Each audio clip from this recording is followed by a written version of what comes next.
Nós vamos dar início agora à apresentação da banca final de mestrado do Rodrigo Takeshi Seu. O título do trabalho é Metodologia Numérico-Computacional para Análise Multiscala de Sinais, Aplicações a Processos Eletrodinâmicos Espaciais. Na banca sou eu, Rafael, doutora Margarete Domingues, doutor Odin Mendes Júnior, doutora Maria Teodora Ferreira e convidados. Então o Rodrigo tem 45 minutos aí para apresentar, um pouco mais, um pouco menos, não tem nenhum problema. Depois a gente passa para a arguição, depois a gente passa para a deliberação. Eu vou pedir para todos que mantenham, todos fora o Rodrigo, mantenham o seu vídeo e o seu áudio desligado. O vídeo não tem problema, mas pelo menos o áudio, para não ter cachorro latindo, atrapalhando a banca. Rodrigo, você tem o controle agora, você pode começar a compartilhar sua tela e apresentação. Muito obrigado. Obrigado.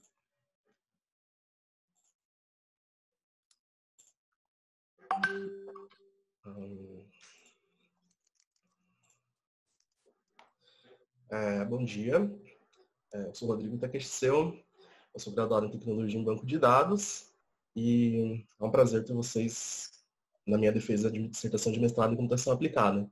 Meu trabalho é Metodologia Numérico-Computacional para Análise Multiscala de Sinais, Aplicações a Processos Eletrodinâmicos Espaciais, orientada pela doutora Margarete Oliveira Domingues.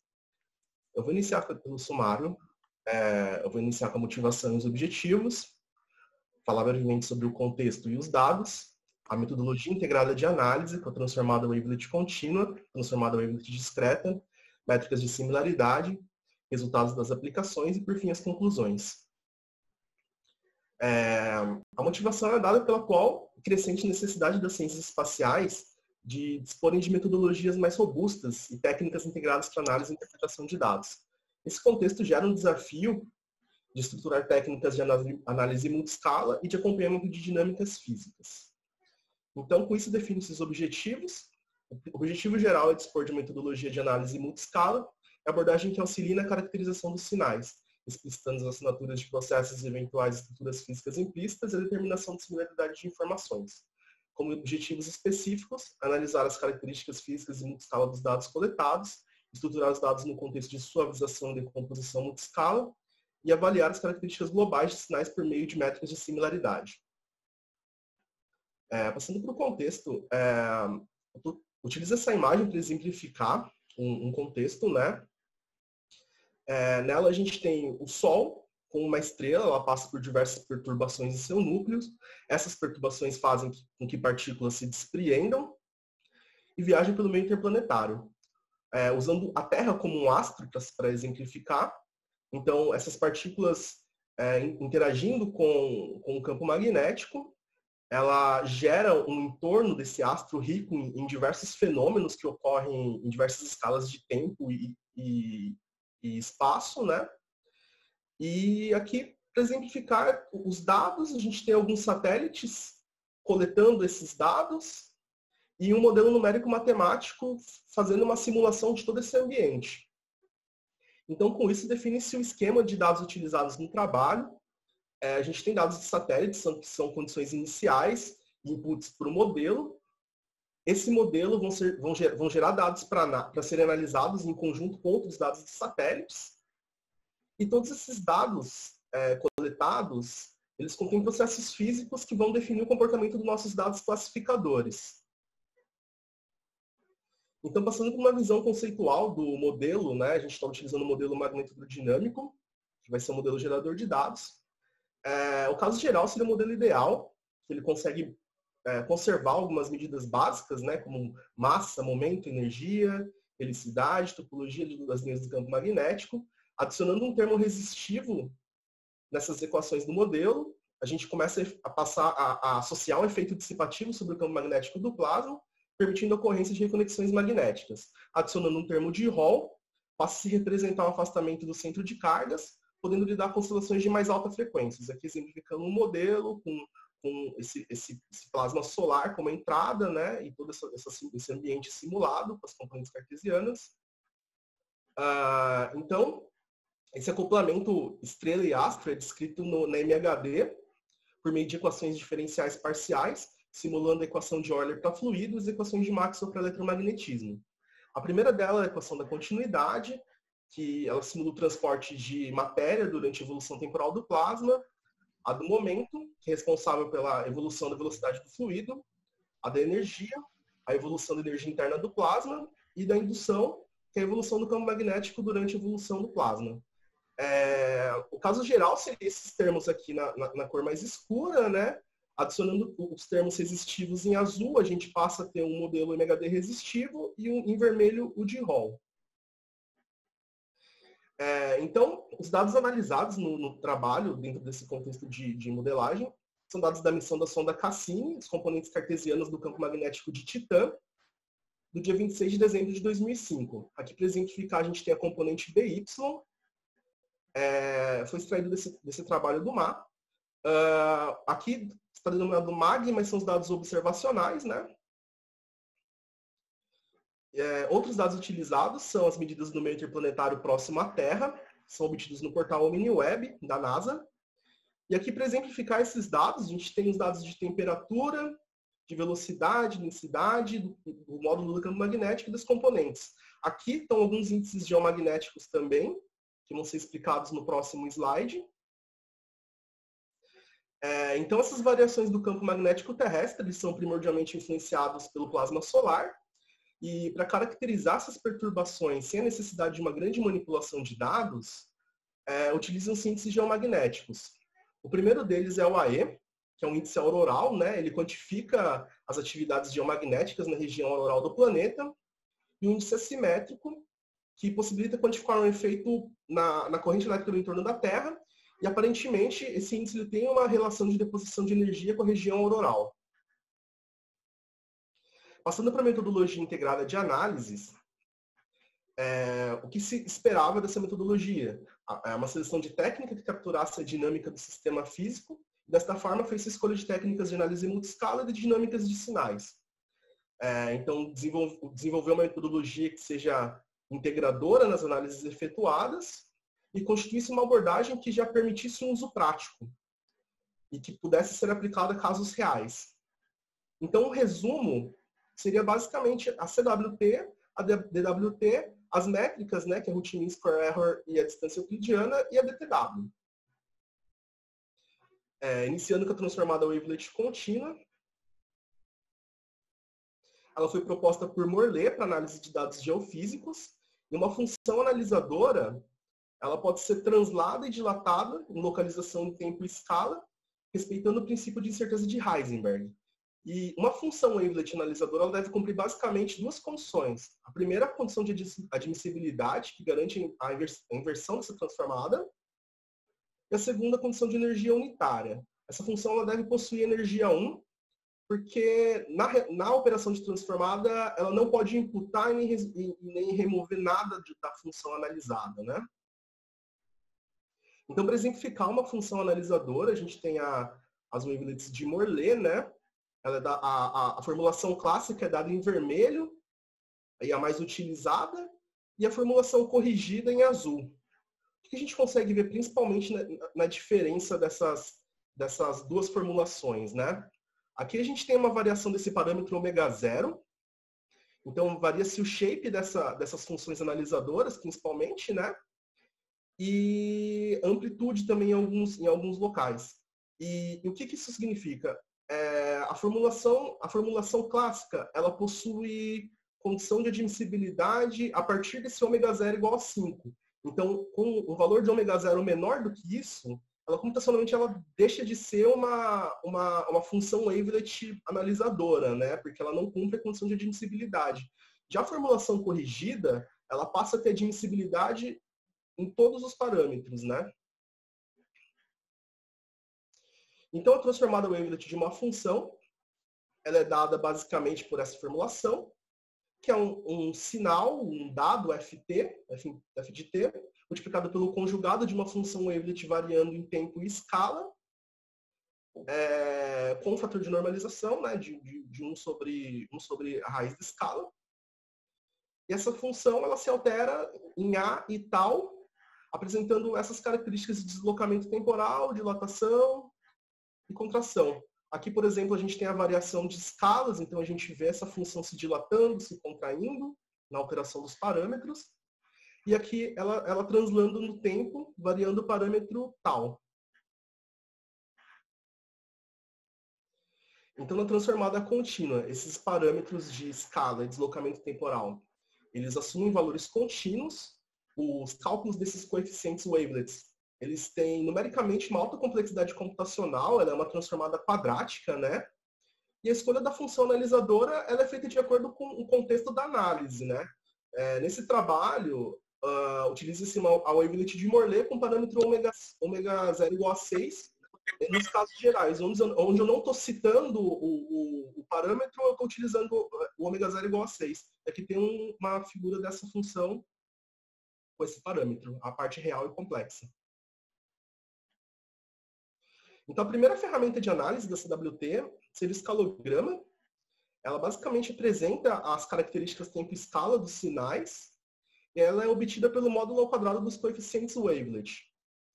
Então, aqui a gente tem a variação desse parâmetro ômega 0, né, aqui, né, nos quadros. E aqui no escalograma, utilizando essas funções. Então, o que fica mais destacado nessa variação de parâmetros? Né? Por exemplo, aqui no ômega 0 igual a 9. A gente tem um refinamento maior em escala, né? Aqui é bem mais localizado em relação ao ômega 0 igual a 5, por exemplo. Porém, a gente tem aqui um momento maior de sobreposição, né? Então, ela perde um pouco dessa localização temporal. Esse seria o princípio de certeza de Heisenberg, né? Esse balanço em localização de tempo e escala. A fase, a segunda ferramenta, se a função analisadora for complexa, então, por meio desses coeficientes, é possível obter o cálculo da fase. Por meio da fase, a gente consegue enxergar determinados comportamentos do sinal. Por exemplo, aquela função utilizada como exemplo no escalograma é no seno, variando em duas frequências diferentes. Aqui a gente consegue observar essas variações do seno localizado temporalmente bem, né? E depois da transição a gente consegue ver essa diferença na fase. E, principalmente, esse momento dessa distorção, ela é um momento de transição da frequência daquela função. Então, a fase, ela é boa para detectar, por exemplo, descontinuidades de sinais, né? O espectro global, ele apresenta a distribuição de energia do sinal, ele é similar ao espectro de potências de análise de Fourier, e ele, porém, ela possui um comportamento mais suavizado em relação ao espectro de Fourier. Aqui a gente tem um exemplo dessa ferramenta, né? Em cinza, a gente observa o espectro de Fourier, e aqui mais suavizado o espectro wavelet global, localizando aquelas duas frequências do seno. Outra ferramenta utilizada é a entropia wavelet. Ela é uma analogia à entropia física, e ela apresenta uma desordem do sinal em função do tempo. O que seria essa desordem, né? Seria onde há maior sobreposição de escalas, né, em determinado momento. Onde há um comportamento, digamos assim, muita escala. E a entropia ela é alta em momento de grande desordem. Voltando por a série do seno, de exemplo, como ela é uma série bem uniforme, a gente vê a entropia bem uniforme também. Porém, o pico da entropia é dado naquele momento de transição, porque há uma sobreposição de escalas acontecendo aqui, né, devido a essa transição abrupta. E aqui, novamente, variando os parâmetros, a gente vê que o ômega 0 igual a 9, ele perde um pouco essa precisão temporal em relação aos outros, né? Passando para análise de relação tempo-escala, a primeira ferramenta é a transformada wavelet cruzada. Ela apresenta, então, as relações em escala desses sinais, né? Ela é dada pelos coeficientes wavelets da primeira série, multiplicada pelo conjugado da segunda. Aqui, para exemplificar, eu fiz extração de uma banda de frequência de um sinal BZ e de um AE qualquer, né? O BZ do meio dados próximo à Terra. E aqui no escalograma a gente consegue enxergar as características dessa extração, né? Aqui, por exemplo, na escala de 1024 minutos, a gente consegue enxergar uma alta intensidade de energia, pois basicamente essa banda de frequência, né? E aqui na relação também. Porém, essa relação ela pode sofrer um bias se a energia de um dos escalogramas for muito distinta em relação à outra. Ela pode ser influenciada e esse escalograma de muita energia pode meio que dominar essa análise, né? Então, para isso, utiliza-se a coerência wavelet. Ela é basicamente uma versão normalizada da transformada cruzada, passando por um processo de suavização. O que seria esse processo de suavização? Ele é basicamente uma filtragem 2D. E os filtros, eles são os mais diversos, né? Existem vários candidatos para essa função de suavização. Nesse trabalho, a gente utiliza uma função gaussiana com desvio padrão 6. E a coerência é acompanhada por uma fase também. Aqui, devido ao processo de suavização, esse processo ele pode alterar a precisão, por exemplo, em escala, né? Porém, aquela relação de alta energia em ambos os escalogramas, ela parece mais intensa aqui na coerência. Então, elas podem ser ferramentas complementares, né? A fase da coerência, ela apresenta uma relação de deslocamento, de atrasos e adiantamentos dos sinais. O que está dizendo, né? Aqui está dizendo que há uma condução do sinal BZ bem intensa nessa região. Aqui essa relação se inverte e depois ela volta. A fase basicamente vai dizer essa relação de deslocamentos. A correlação por escala, utilizando essa mesma série como exemplo, ela vai apresentar a correlação em escalas, né, localizada precisamente em escalas.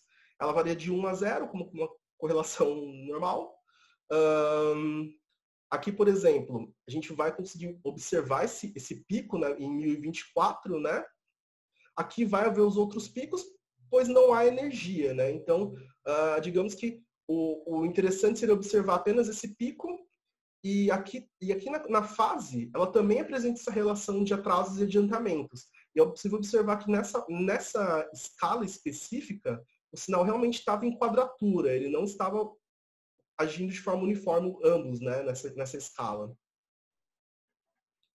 Passando para a análise por transformadas wavelet discreta, DWT. Então, na DWT, esses parâmetros de dilatação e translação temporal, eles assumem valores discretos.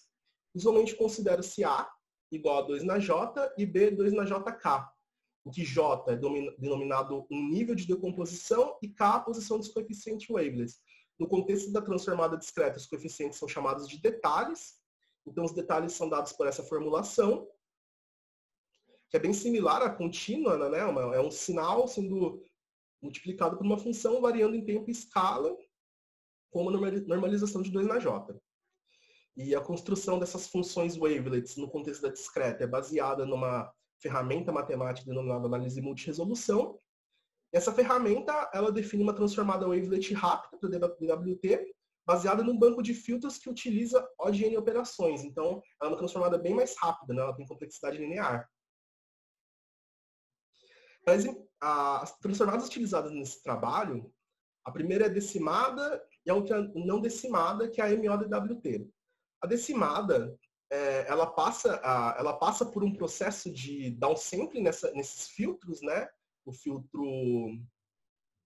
O downsampling seria basicamente a subamostragem desses coeficientes para um determinado nível, e no processo de reconstrução ele passa para o processo de upsampling, que é o processo contrário. E já a transformada não decimada, ela não passa por esses processos para a decomposição de determinado nível e nem na reconstrução. Então, isso torna essa transformada não decimada mais redundante. Ela consegue reter algumas informações. Eu vou exemplificar aqui com essa decomposição em escalas. Eu fiz uma decomposição em escalas em 8 níveis, com a DWT e a MODWT. Nos menores níveis, a gente não consegue observar uma diferença tão clara, né, entre as duas transformadas. Porém, nos maiores níveis, por exemplo, aqui no nível 4, a gente consegue observar uma diferença mais clara, né? O envelope dessas duas séries aqui, elas são bem similares, porém há uma diferença, né? Porque o nível 4, como essa transformada ela é redundante, o nível 4 ele pode reter informações, por exemplo, do nível 3 e algumas do nível 5. E o que se traduz na prática, né? Eu realizei uma filtragem por escalas aqui num BZ qualquer, né?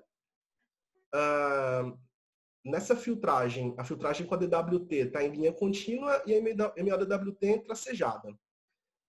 Nesses locais aqui sinalizados em azul, a gente consegue ver algumas diferenças, né, na reconstrução. Por exemplo, aqui uma defasagem temporal, um pico um pouquinho diferente. Então, essas diferenças de informação, elas acontecem devido a essa redundância da MODWT. Então, quais são as conclusões parciais em relação a essas ferramentas, né? As duas decomposições apresentam diferenças principalmente nos níveis relacionados a mais baixas frequências ou nas maiores escalas, devido ao processo à inexistência desse processo de decimação da MODWT. A MODWT ela consegue reter informações que são afetadas pelo processo de decimação da DWT, e para análise em que pequenos deslocamentos são aceitáveis, ou que haja um interesse na redução dos dados, né, em caso de compressões, a DWT ela é suficiente e talvez desejável. E caso seja necessária uma análise mais localizada temporalmente, a MODWT ela é mais recomendada, mesmo sendo mais caro computacionalmente. Ela possui uma complexidade logarítmica. Passando para análise por métricas de similaridade. Então, no contexto de séries temporais, um dos principais fundamentos de análise é a busca por similaridade entre dois ou mais conjuntos de dados. E as métricas utilizadas para fazer essa avaliação de similaridade, primeiro é a Root Mean Square Error, que ela é basicamente, dado uma série F1 qualquer e uma F modelada, ela é dada pela diferença ponto a ponto ao quadrado, normalizado pelo número de pontos. A distância euclidiana ela é uma diferença ponto a ponto, sem essa normalização. E a DTW ela é o somatório de um caminho otimizado pela essa ferramenta. Eu vou apresentar esse caminho otimizado agora. A distância DTW de duas séries, de uma F e uma G qualquer, ela é dada então pela soma dos valores desse caminho. O que seria esse caminho? Seria basicamente os encaixes temporais apresentados nessa figura, né? A gente consegue ver uma diferença clara entre essas duas figuras. Isso é uma distância euclidiana clássica e aqui é uma DTW. Então a DTW ela encontra esses fits com deslocamento temporal, se a série tiver alguma defasagem temporal, né? E então ela é realizado um cálculo ponto a ponto, todos os pontos com todos os pontos, então ela é bem cara computacionalmente. E esse caminho ele é obtido pelos menores valores, mantendo uma principal constraint que é a integridade do sinal no início e no fim, né? Então ela tem essa integridade linear da série. Os resultados parciais dessas métricas, então a gente busca avaliar a similaridade de séries, né? Utiliza-se aquele mesmo BZ qualquer do campo magnético interplanetário, sendo comparado com diversas versões de escalas dele mesmo. E como foram reconstruídas essas séries? A primeira delas é uma série de baixa frequência. Aqui eu fiz uma decomposição em 12 níveis, né? Então, as baixas frequências, contendo os níveis 10, 11 e 12, essas variações aqui mais lentas. A segunda, contendo as médias frequências, contendo os níveis 6, 7, 8 e 9. E a terceira, as variações de alta frequência, contendo os níveis 1, 2, 3 e 4. Essas variações de alta frequência, elas contêm também alguns ruídos do sinal, né? Então, esse seria o resultado. Aqui a gente tem as séries BZ originais e aqui essas variações da série, né? Aqui as baixas frequências, as médias e as altas. E aqui a gente tem a matriz de distância obtida pelo cálculo da DTW e nessa diagonal o caminho W, né? Que é o caminho otimizado da distância DTW. Aqui há um plot desse caminho rebatido em zero, né? Para que seja possível analisar a quantidade de adiantamentos em positivo e atrasos em negativos dessas séries. E aqui são os valores das métricas. Aqui a distância 37,755, aqui a distância DTW é 0,115. Ela é uma distância maior em relação às outras, né? E eu vou explicar isso agora nessa conclusão parcial. Então, observou-se que a série de médias frequências, a MBZ, elas apresentam as características mais similares, né, numa análise ponto a ponto com a série original, e foi observado isso numa menor distância euclidiana. Esses diversos picos de alta frequência na série HBZ proporcionaram mais possibilidades de encaixes temporais para DTW, reduzindo o valor da distância DTW. E como aquele sinal ele possuía as escalas de mais baixas frequências possuíam menores contribuições para o comportamento daquele sinal, então a DTW detectou um valor, tanto a distância euclidiana, a DTW ficou maior em relação às outras distâncias. Então, como se dá essa metodologia integrada de análise, né? No contexto da transformada contínua, a gente vai fazer os estudos das contribuições de energia do sinal e dessas características tempo-escala. Na bivariada, que é transformada cruzada, coerência com relação por escala, a gente vai fazer os estudos dessas relações tempo-escalas entre os dois sinais. A transformada discreta, tanto a ortogonal como a redundante, ela vai ser utilizada para fazer essa decomposição em escalas dos sinais. E as métricas de similaridade, uma avaliação global. Passando para as aplicações, então a primeira aplicação é no contexto de relação de dados de satélite com modelos DMHD, em relação ao modelo resistivo e o de Hall. E o objetivo é avaliar qual modelo produz o melhor resultado em relação ao dado observado pelo satélite. Essas séries possuem 1.310 registros e nessa aplicação utilizar o BZ. Então vamos lá. Passando para as características tempo e escala. Aqui a gente tem os escalogramas, o primeiro de BZ e a fase dele, o segundo do modelo resistivo e o de Hall.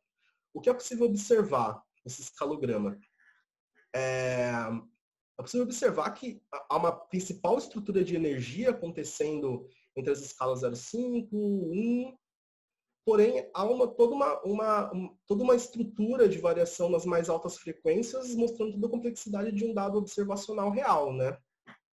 Já no modelo resistivo, há essa estrutura entre na escala 0,25 horas e 1, e no modelo de Hall, essas estruturas elas estão mais fortemente localizadas em 0,5 e 1. É possível observar que as fases, principalmente nesse período aqui, nesse momento desse pico, elas possuem até que um comportamento similar, porém há um deslocamento na mudança de fase aqui no modelo de Hall, né? Já no espectro global, é possível observar que os sinais eles não possuem picos incomuns, né? No pico de localização de energia nas escalas, porém eles possuem até um comportamento relativamente similar, né? Então, passando para as relações tempo-escalas entre os sinais, é possível observar aqui as correlações em azul com o modelo resistivo e vermelho com o modelo de Hall. O principal pico de correlação é o do modelo de Hall, aqui nessa escala próximo a 1. É uma correlação quase perfeita, né? Alguma correlação aqui em umas escalas em 0,5 também. E é importante citar que a análise da fase ela é feita onde há alta correlação. E nessa alta correlação, os sinais estão em quadratura, ou seja, há uma defasagem temporal entre esses sinais. Aqui embaixo está a relação entre os modelos. Eles vão possuir uma alta correlação nessas escalas menores, porque ambas não reproduzem energia, então vai ter uma alta correlação. E o pico de energia também está localizado de correlação também está localizado nessa região. E aqui é possível observar também que os modelos também estão em quadratura, ou seja, um modelo está reproduzindo um sinal defasado temporalmente em relação ao outro. Passando para a coerência, eu vou abrir aqui essa coerência. Então, o que é possível observar, né? Que há uma relação tempo-escala entre o BZ e o RMHD, que é o modelo resistivo. Porém, essa coerência ela é mais intensa aqui no modelo de Hall, né? Então, o modelo de Hall, aparentemente, ele reproduziu melhor essas escalas. Aqui, a gente consegue enxergar que nessa região aqui, onde há alta coerência, há um certo deslocamento, mas não tão intenso, porém no modelo de Hall se torna bem intenso essa defasagem temporal.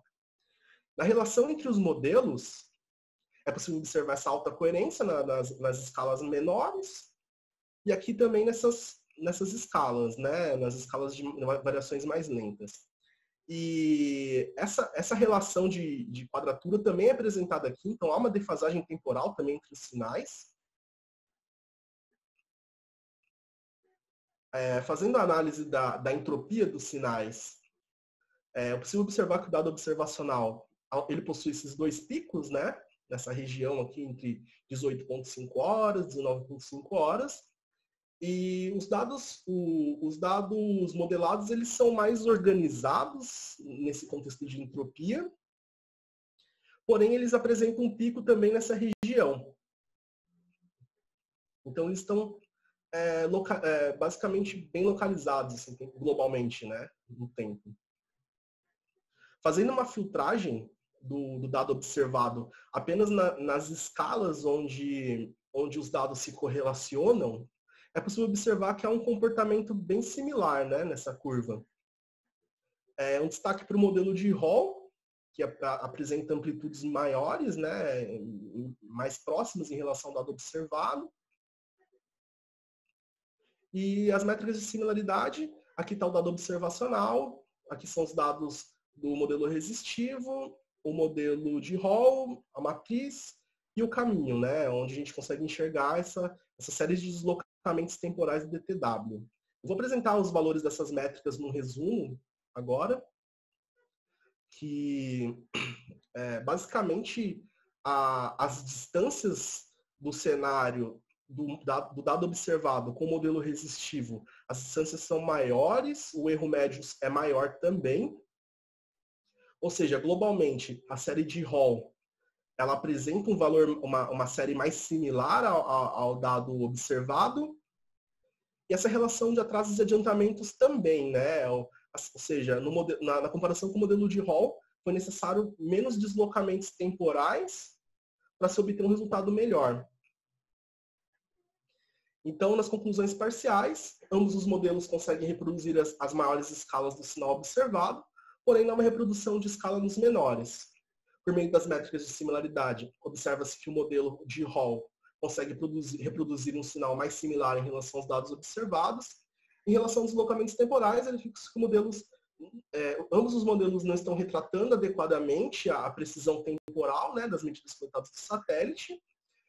No cenário ideal, esses sinais modelados eles não deveriam apresentar uma defasagem temporal tão grande. Mesmo que globalmente o resultado seja tão bom, ainda há esse deslocamento temporal como um viés negativo. Assim. Passando para a segunda aplicação, é uma aplicação a dados classificadores de distúrbios geomagnéticos. Então, o principal objetivo dessa aplicação é identificar as principais características e relações de sinais provenientes da superfície terrestre em dois períodos geomagneticamente distintos. Então, esses períodos selecionados para análise. O primeiro é um período calmo, do dia do ano 199 a 202 de 2006, e um período geomagneticamente perturbado pelo fenômeno SEER, do dia 43 a 46 de 2004. E devido à diferença de amplitude conceitual desses índices, né? Então, essas séries elas passaram por uma normalização. Essa normalização foi feita de forma que foi distribuída uma energia igualitária para esses sinais e multiplicado por conveniência por um fator de 1000. Então, o primeiro período é o período calmo, analisando as características tempo-escala. A primeira escalograma em fase é do dado do AE e o segundo do índice assimétrico. É possível observar que nas maiores escalas, né, ambos os sinais possuem estruturas durante quase todo o tempo, né, nessas maiores escalas, porém o índice AE ele possui mais estruturas nas menores escalas, nas variações mais rápidas. É interessante observar que, nesse momento, ambos os sinais apresentam uma estrutura mais ou menos similar, Aqui na fase também é possível observar que é bem similar essa estrutura. No espectro global, ambos os sinais não possuem picos em comuns, né? As curvas do espectro, desculpa, eles não possuem muitos picos em comuns, porém apresentam uma distribuição de energia similares nas maiores escalas. Já na correlação, é possível observar que as maiores correlações estão nas maiores escalas, como esperado, devido aos ambos os sinais possuírem essa distribuição de energia, né? As correlações elas estão próximas a 0,8, 1. E fazendo uma análise onde há correlação, esses picos de correlação, eles aparentam estar em fase aqui nessa região, né? Passando para a coerência, a coerência ela também apresenta essa alta região aqui de correlação entre esses dois sinais, né, durante as maiores escalas, em quase todo o domínio do tempo. E na fase da coerência, aqui principalmente nessa região, eles estão quase em fase, então esse comportamento aqui está em fase. E durante todo o resto do sinal há um certo comportamento de deslocamento temporal, né? Mas principalmente aqui eles estão em fase. Analisando a entropia, os sinais eles não possuem muitos picos de entropia em comum, né? É possível observar nesse gráfico. Porém, aqui naquela região já citada, eles possuem um pico parecido, assim, a distribuição aqui nessa entropia aqui ela é meio diferente, mas esse pico aqui ele acontece em ambos os sinais, né? Realizando então a filtragem tempo escala do sinal dos sinais, né? Nessa filtragem é só onde eles possuem maior coerência e correlação.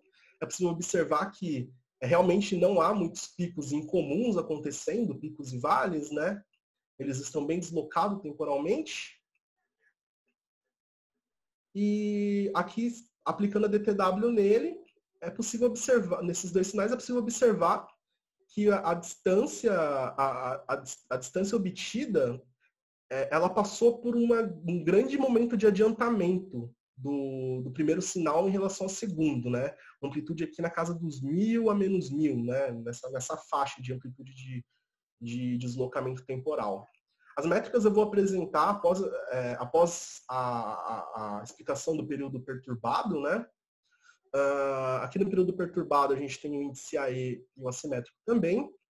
E aqui é possível observar que há estruturas mais similares até nas nas menores escalas, nas altas frequências, né? Aqui ela se mantém essa distribuição de energia nas altas escalas. E aqui na distribuição de energia no espectro global, é possível observar que há mais picos incomuns. Fica bem claro, né? Marcado com um xizinho aqui. E as curvas também são bem similares. Passando para a relação tempo-escala, é possível observar que no período perturbado há mais escalas com correlações mais altas e maior comportamento próximo à fase, com uma tendência à fase, uma tendência de comportamento mais uniforme. Aqui na coerência, é possível observar essas maiores estruturas de correlação também acontecendo, né? Essas estruturas de alta coerência. E aqui também um comportamento bem mais leve em fase, né? Então, bem mais uniforme, essas maiores escalas aqui, principalmente. Acabei explicando no outro slide. Vou passando para a entropia. Aqui, tirando esse pico de entropia aqui nesse momento, do índice AE, é possível observar que há bem mais picos de entropia em comum, né? Picos e vales acontecendo aqui também durante todo o tempo. Então, ambas as séries, a desordem das séries são mais similares. E realizando a filtragem onde há mais correlação entre ambos os sinais, aí sim é possível observar que realmente esses picos e vales estão acontecendo em momentos mais próximos, assim, com menores deslocamentos temporais E mesmo que a amplitude seja um pouco diferente, eles estão acontecendo assim no mesmo momento. Então o sinal está mais organizado. Aqui é possível observar na DTW que a relação de atrasos e adiantamentos se inverte, ou seja, há uma certa defasagem do primeiro sinal em relação ao segundo, mas porém ele possui mais momentos que está mais próximo da uniformidade, né, de menores deslocamentos temporais. E aqui também a amplitude desses deslocamentos está em 600 e não em 1000, né? Então há bem menos deslocamentos. O resumo das métricas, então foi possível observar que o período perturbado ele tem esses valores menores para as métricas, né? Esses menores também deslocamentos. Então isso leva às conclusões, né? Observa-se que os sinais de um período geomagneticamente perturbado possuem maiores correlações e um bom encaixe temporal no mapeamento de picos e vales. Os sinais de período perturbado apresentam melhores valores de similaridade e destaca-se também aquela menor quantidade de deslocamentos, de atrasos e adiantamentos. Passando para as conclusões do trabalho,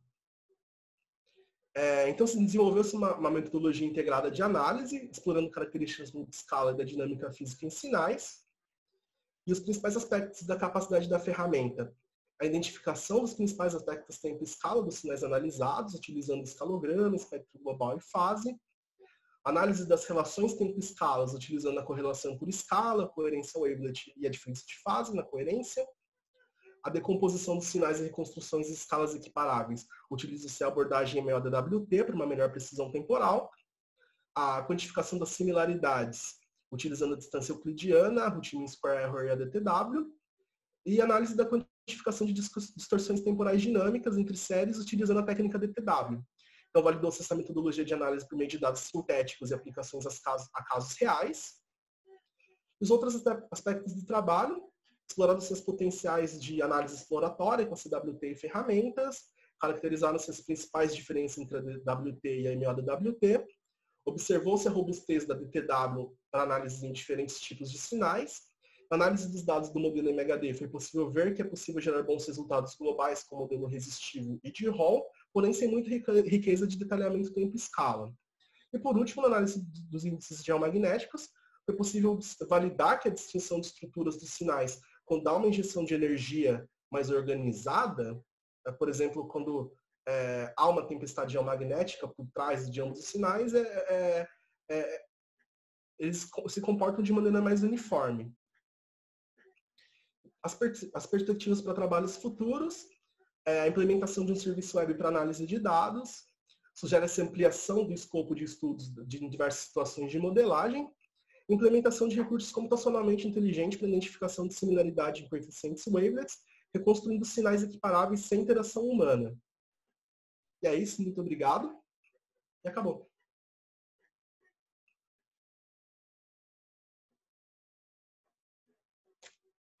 Bom, Rodrigo, obrigado. Deixa eu só arrumar a janela aqui, que ficou um pouco confuso. Considerando o nosso ritual agora, obrigado pela apresentação, está bem no prazo. A gente pediria, então, que os membros da banca, os avaliadores, começassem a se manifestar para fazer a parte de arguição. E a gente começa pelo membro externo para a nossa tradução, que é da doutora Maria Teodora Ferreira. Eu vou ver se eu consigo, se ela não conseguir, eu tenho que ligar o áudio dela aqui. Teodora, está me ouvindo? Oi? Oi, está ouvindo. Então, está me ouvindo? Agora estamos. Pode passar suas arguições e considerações, por favor. Sim. Bom, eu gostaria primeiramente de agradecer, né, pelo convite de participar da banca. Parabenizar também o Rodrigo, né, e a orientadora, a doutora Margarete. E algumas considerações. Eu gostaria de também parabenizar pela tabela 1.1, que você colocou tanto na apresentação como na dissertação, na qual você sintetiza, né, os aspectos metodológicos e tipos de resultados no contexto, né, da sua dissertação. Então, eu achei interessante essa tabela porque você citou, né, as metodologias e como, sei lá, mais ou menos essa ideia, né, como foi, se encaixou, como o resultado foi alcançado, né, com aquela metodologia. Então, achei bem interessante. Porque o que acontece, às vezes a gente começa a colocar, né, muitas metodologias, técnicas, e não faz esse fechamento, esse resumo. Eu achei legal, gostaria aí de parabenizar. Obrigado. Bom, algumas questões, né? Você usou lá a CWT, a transformada também em wavelet discreta, as ferramentas aí de técnicas, né, de similaridade. E por que você usou essas técnicas? Teria alguma outra técnica na literatura que usa para esse mesmo contexto de aplicação? Você chegou a ver isso ou não? Essa técnica mesmo foi a escolhida, vamos dizer assim. Ou tem outras técnicas na literatura para você comparar, no caso, o seu trabalho? Bom, no contexto tempo-escala, poderia ser uma transformada de Fourier janelada, porém perde-se um pouco essa dinâmica em escalas, né, essa riqueza de detalhes em escala, em diversas escalas. Poderia fazer uma correlação simples, por exemplo, entre os sinais, né, um cálculo de correlação, porém eu acho que não seria tão rico, né, em detalhamento e o principal motivo da escolha da DTW, principalmente, essa relação de deslocamentos temporais, de atrasos e adiantamentos, né? No contexto do trabalho, a gente tem essa diferença temporal em fenômenos. Então, tornou-se assim muito necessário, além das métricas, esses estudos de deslocamentos, né? Ah, entendi. E na literatura, né, então a maioria mesmo, né, dos pesquisadores trabalham com esse tipo de envolvendo essas técnicas, né, no caso. Uma outra questão, você descreveu, né, na sua dissertação, a complexidade do estudo proposto no tempo disponível de um mestrado implicou a escolha de um conjunto limitado, mas representativo de dados, né? Daí você explicou como você escolheu os seus dados. E você, assim, nessa escolha, você realmente, você acha que os seus dados, né, realmente estão sendo representativos para você alcançar o seu objetivo da sua dissertação? Acredito que sim. Primeiro, principalmente na parte dos dados de modelo, né? É interessante utilizar dados de trabalhos já publicados com algumas outras abordagens de comparação, talvez utilizando uma comparação de global, de shape e tudo mais. Então é interessante fazer essa comparação com esses outros resultados. E os dados de índices geomagnéticos foi selecionado 2 períodos distintos, né, onde há fenômenos físicos acontecendo de forma distintas. Então, acho que deu para cobrir relativamente bem essas diferenças de cenários, né, para aplicar os estudos da metodologia. Eu vi que também nos exemplos, né, nas aplicações, você fala que você está escolhendo, né, aquela componente BZ. Tem algo específico por causa, né, de você estar escolhendo ela? Você testou com as outras ou não? O interesse mesmo é nessa componente. Por que seria o interesse nessa? Bom, a gente sabe que a componente BZ, ela influencia bastante os fenômenos eletrodinâmicos, né? Porém, assim, foi uma questão de escolha pontual mesmo. Eu quis inserir essa componente no corpo principal do texto e na apresentação, porém as outras componentes elas estão analisadas no apêndice do trabalho, né? Sim, isso. Entendi. Deixa eu ver. Tem só um detalhe também, quando você, na seção de wavelet de Morlet, tem lá só um detalhe, uma repetição lá de uma palavra. Depois você só dá uma checada para não influenciar no trabalho. Ok. E deixa eu ver o que mais. Você fala também, né, quando você fala de coerência wavelet, a escolha da função de suavização, né, que foi vocês escolheram lá o filtro gaussiano, o desvio padrão 6. Foi escolhido também de acordo com a literatura? Vocês fizeram algum teste? Então, inclusive na apresentação de um trabalho que eu fiz sobre coerência, ficou bem polêmico isso, né? Essa escolha da filtragem da coerência, ela é meio na testagem mesmo, né? Então, porque assim, da mesma forma que você escolhe uma função wavelet de acordo com o contexto da análise, a função de suavização também ela é escolhida no contexto da análise, né? Se você quer uma precisão maior, você pode escolher uma janela com desvio menor ou algum outro tipo de janela.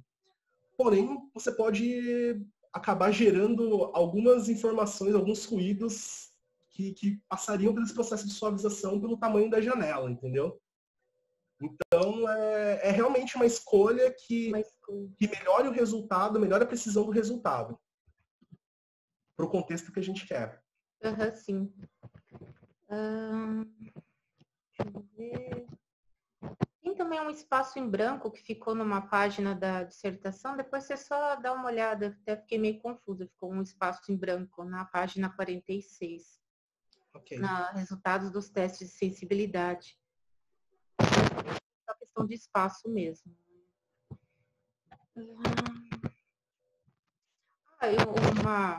Para finalizar, você comenta sobre estender, né, mesmo para propósitos em outras áreas, né, no caso. Uhum. Você acha, então, que toda essa metodologia, esse desenvolvimento, poderia ser aplicado em qual área? Em qual outra área, né, fora as ciências espaciais? Olha, eu já aplico no meu trabalho, né? Eu sou cientista de dados na área de educação, então a gente faz algumas projeções, a gente faz algumas análises, eu acabo aplicando o Wavelet para entender essa riqueza de algumas séries temporais, né? Então, por exemplo, no contexto do estudo na área de educação, já estou aplicando. Na área de economia, acho que é bem claro a gente entender alguns ciclos que são derivados de alguns fenômenos políticos, alguns eventos sazonais e tudo mais, né? Mas então, toda essa metodologia, assim, esse passo a passo que você colocou, toda essa sequência mesmo, ou algumas técnicas, eu digo toda essa sequência mesmo que você fez? Sim. Então, a metodologia completa, eu ainda não fiz aplicação no meu trabalho, mas é bem provável que eu farei, porque é bem, assim, eu acho bem viável a aplicação, principalmente das métricas gerais, né? Porque em Data Science a gente tem diversas métricas de aferição de modelo, então por que não utilizar um detalhamento em tempo e escala e depois uma métrica global, né? Seria bem razoável a utilização. Bom, creio que seja isso, Rodrigo. Muito obrigado. Obrigado, Maria Teodora, pelos comentários. Seguindo ainda nosso ritual, aí tem uma ordem aqui que não ficou muito clara, mas eu vou passar a palavra para o doutor Odin fazer os comentários dele. Rafael, Rodrigo, obrigado pelo convite. Eu tive a oportunidade de trabalhar com o Rodrigo. A microfonia você pode cortar. No estágio, antes, dentro da graduação, e ele se motivou pela pós-graduação e escolheu o programa CAP, né, que é extremamente relevante pela situação interdisciplinar e multidisciplinar. Bom, sendo objetivo, uma das coisas nesta análise e em auxílio ao candidato, né, a gente observa o conteúdo, a redação e consistência e clareza e a contribuição que o esforço realizou.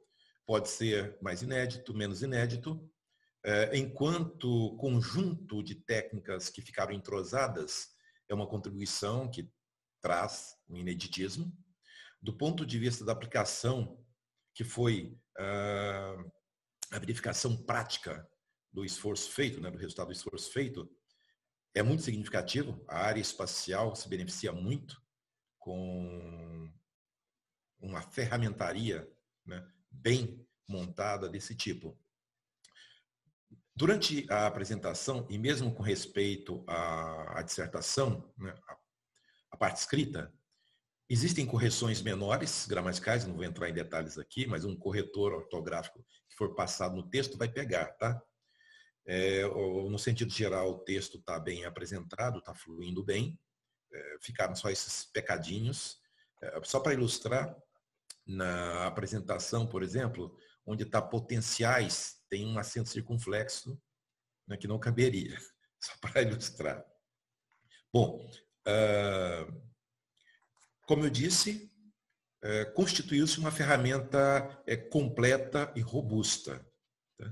Inclusive, você mencionou a potencialidade que ela pode ter, e aí eu vou fazer uma pergunta mais adiante em cima dessa característica que você mencionou. Na introdução, tem uma menção às técnicas que comporão a metodologia. Quando as técnicas foram apresentadas, elas já começaram de um fôlego só. Né? A CWT, a DWT. Não sei, talvez umas 3, 5 linhas na primeira técnica para mencionar que vai ter uma sequência. Tá? Dizendo o porquê da primeira, mencionando a segunda, a terceira, e lógico, explorando isto lá adiante. Mas você guia o leitor ao que ele vai esperar. Tá? Senão ficou um pouco fragmentado os capítulos nessa parte da metodologia. Eu senti, com respeito à DTW, e talvez pelo volume de trabalho realizado para dentro de uma dissertação de mestrado, né? É muita coisa. A DTW ela podia ter sido mais explorada. Tem algumas características que não se tirou proveito. Tá? Ela dá um resultado mais qualitativo, embora esteja satisfatório, mas ela poderia trazer aspecto mais quantitativo. Tá? Ela, por exemplo, ao tratar a série, né, ou o confronto das séries ali na análise, utilizou o intervalo completo, onde você pode ter um intervalo menor definido. A técnica permite definir essa extensão que controla como a análise está sendo feita. Você lá mostrou, para as pessoas terem compreensão, você tem uma série contra a outra no seu intervalo total e obteve um comportamento qualitativo. Né? Dentro do texto escrito, está melhor discutido o que a técnica analisou, o que ela obteve, o que pode ser interpretado, e até houve uma tendência de interpretar já dentro do aspecto de fenômeno, ou seja, da física da coisa, que eu acho que é algo que vai além um pouco, porque no programa da CAP, você tem pessoas oriundas de algumas formações, né? Por exemplo, da matemática, da computação. Então, a pessoa não tem a obrigação de entender de física, né? Seja de biologia, seja de física mesmo, de química, etc. E vocês têm que se desdobrar. Então, eu dou até os parabéns para o programa por representar na nossa instituição uma capacidade de multidisciplinaridade. Tá? E o trabalho teu foi feliz nisto. Eu vou ter, talvez, para fazer o papel de algoz, né? Relativamente, 2 perguntas. O que significa a normalização de dados? E a segunda desta este ajuste, ele vai afetar as análises feitas, ou seja, a aplicação das ferramentas? Bom, a normalização, ela, digamos assim, que de uma forma prática, é uma forma de você conseguir medir os dados com uma mesma régua, sendo bem direto, assim. E depende da normalização, mas nesse caso, não. Nesse caso, não influenciaria. Porque a gente quer principalmente estudar variações, então as variações elas vão estar lá da mesma forma, porém com amplitudes diferentes, mas a amplitude não influenciaria tão fortemente no caso dessa normalização. Ok. Realmente essa é a resposta e também uma das qualidades das técnicas escolhidas, tá? Está destacado no trabalho, que é a capacidade de analisar sistemas não estacionários, condição, a propósito das ciências espaciais, física não linear. Há um pecadinho que você cometeu quando você mencionou o uso, né, da DTW, que os extremos das duas séries eles ficam amarrados. Sim. E você mencionou da questão linear da análise. Mas não, o mérito desta técnica é que ela acompanha uma distorção, ou seja, acompanha um comportamento de não linearidade. Então, no texto está escrito adequado, mas na hora que você falou, não sei se pelo entusiasmo, pelo nervosismo, você se exprimiu de uma forma que faltou o não linear. Bom, a outra pergunta, você falou rapidamente, mas você acredita mesmo, e como é que você suportaria isso? O método consegue ser escalado para volume de dados e ele rodaria em PC ou eu teria que buscar um HPC, um computador de alto desempenho? Olha, ótima pergunta em relação ao volume de dados. Porque, assim, eu não programei distribuído, teria como paralelizar algumas coisas do código, acredito eu. Não é minha área de especialidade, mas acredito que em alguns momentos seja possível paralelizar e seja possível distribuir. Eu trabalhei com baixo volume de dados, né, relativamente baixo. Algumas operações, elas realmente são um pouco demoradas, principalmente o cálculo da CWT e o cálculo da DTW. Mas eu acredito que é possível escalar, sim. É possível escalar. Às vezes,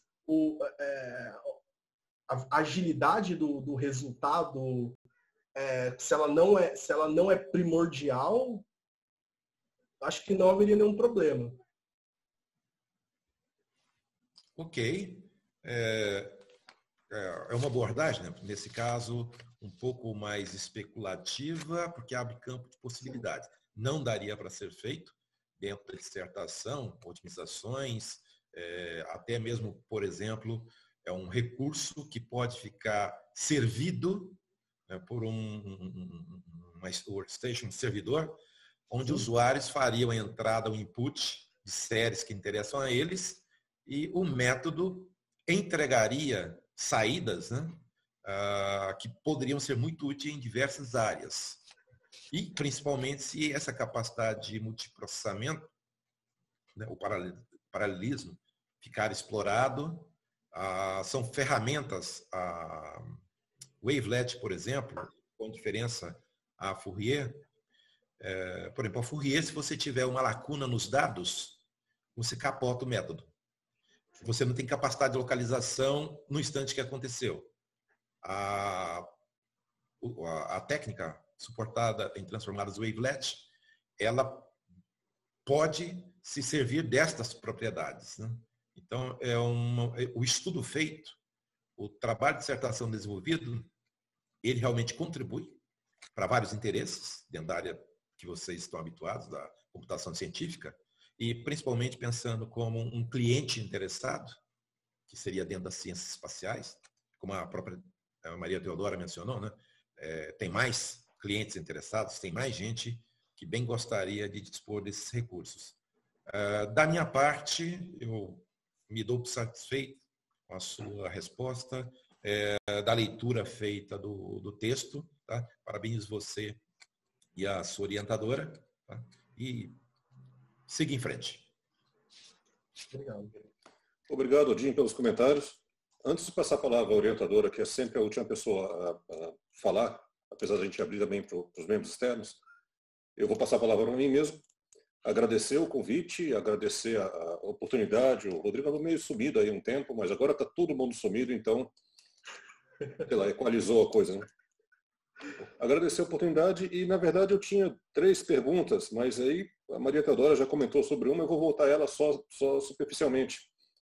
É a questão do DTW. O DTW virou o queridinho há um tempo atrás, aqui está sendo muito usado no INPE, mas eu lembro que por trás do DTW tem pessoas que publicam assim séries gigantescas de algoritmos, eu tenho 2 séries temporais, eu quero casar elas com alguma métrica qualquer.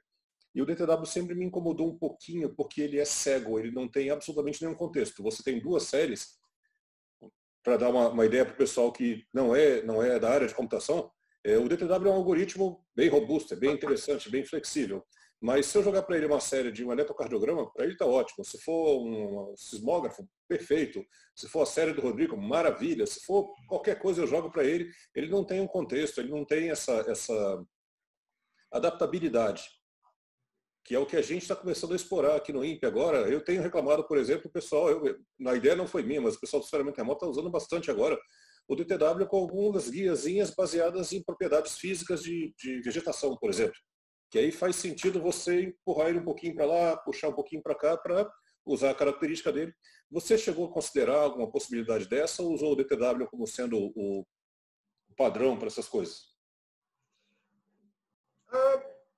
Então, normalmente a escolha da DTW ela é realmente pela essa possibilidade de avaliar esses deslocamentos, que eram de interesses do trabalho, né? A gente sabe que em alguns casos há mesmo esse deslocamento, por exemplo, o tempo da viagem do plasma até a superfície terrestre é um pequeno deslocamento, e aquilo poderia atrapalhar uma distância euclidiana, por exemplo, com uma métrica. Então, foi realmente na escolha do contexto do trabalho mesmo. Entendi. Bom, eu também então, a pergunta que eu tinha era mais para complementar isso. Eu tenho um comentário também sobre o texto está bem escrito, a gente tem aquela sanha de procurar começar a achar errinho, e realmente os erros que eu achei foram alguns acentos fora do lugar. Está muito bem escrito, está extenso, está enorme para uma tese de mestrado, mas eu vou pedir para não mexer, porque isso não tem uma regra clara que diz é pouco, é muito. Mas quando a gente recebe um documento de mais de 100 páginas para o mestrado, já fala, opa. Então, eu novamente agradecer, parabenizar, porque está detalhado, está bem escrito, e eu vou passar a palavra agora para a orientadora, a doutora Margarete Domingues.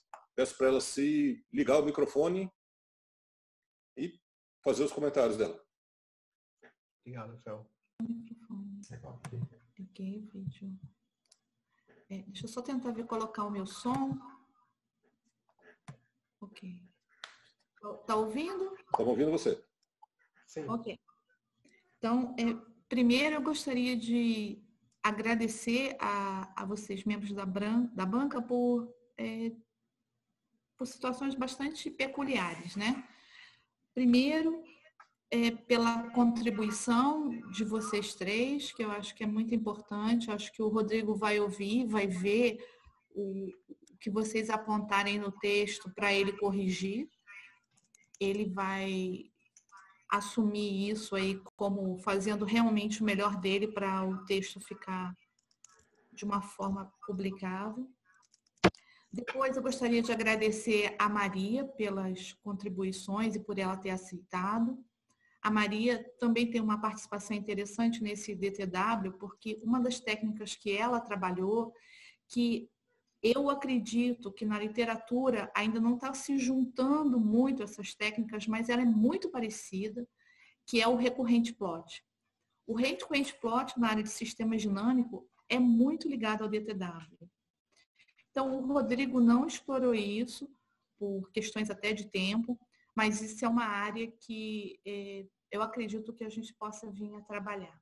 Então, existe uma ligação que você consegue fazer de analogias entre a técnica que foi desenvolvida pelo DTW com esse recorrente plot e, consequentemente, todas as medidas que saem dele.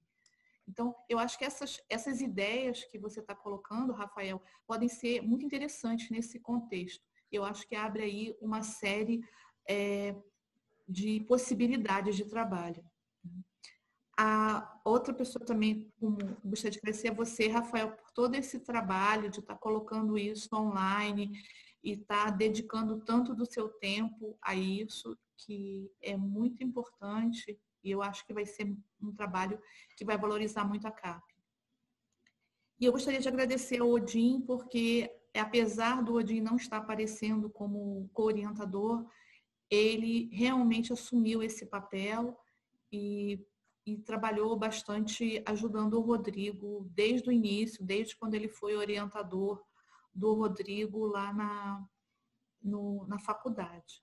Então, depois ele foi estagiário do Rodrigo, foi estagiário para o Rodrigo, né? O Rodrigo foi estagiário dele, e depois eles seguiram, né?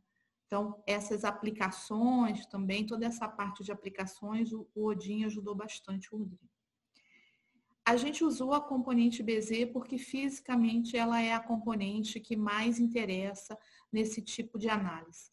Mas aí a gente, por curiosidade, também trabalhou com as outras componentes e identificou padrões das outras componentes. Mas como as análises eram muito próximas, a gente resolveu que isso fosse para o apêndice. No caso do Rodrigo, eu acho que, Rodrigo, seria interessante você acrescentar o apêndice com o estudo que você fez usando as funções de suavização. Porque isso é uma coisa que as pessoas acabam usando automaticamente e, na verdade, existe um estudo por trás que acabou ficando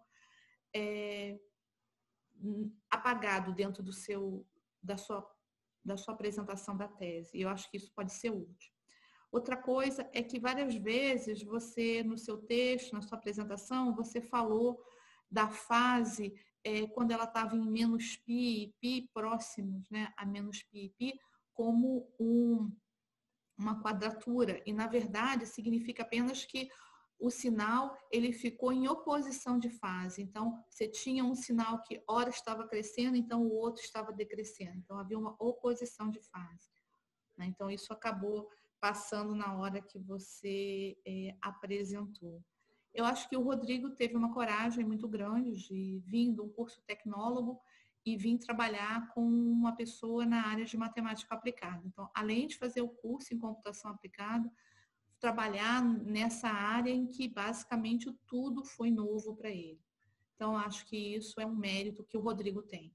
E eu acho que ele tem que, a partir de agora, se esforçar para fazer sempre o melhor dele e superar todas as coisas que vão acontecendo. Porque sempre acontece alguma coisa e a gente precisa passar por esses desafios, né? Então, esse era o meu comentário para o Rodrigo, caso ele seja aprovado aí, ele levar essa vontade e essa motivação, né, para a continuação dos trabalhos que ele vier a fazer depois. Então, era isso, Rafael.